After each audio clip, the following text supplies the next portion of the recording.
Монах қыздарына ешқандай жігітпен жүруге, 2 қабат болуға тікелей тыйым салынған. Бірақ та күндердің бірінде бір қыз қандайда бір себептермен жүкті болып қалады.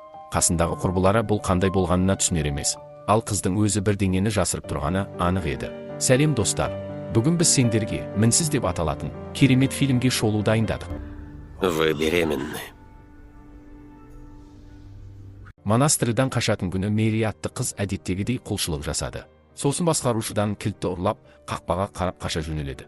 Монахтар секілді киінген фигуралар, яғни адам тектестер жетіп алып, қыздың аяғын сындырып тастайды. Содан кейін ол қыз тірілей көміліп жатқан жерінен есін жияды. Көп өтпей Мэридің орнына жас америкалық Сесилия атты қыз келеді. Оның мұнда келуіне өз себептері бар еді. Қыз қайғылы монастырьге келіп жетеді. Келіп мұндағы ана басқарушымен танысады. Монастырь ішін көрсетуші Изабель атты әпке мұнда өмірінің соңғы күндерін сүріп жатқан монахтарды қарайды.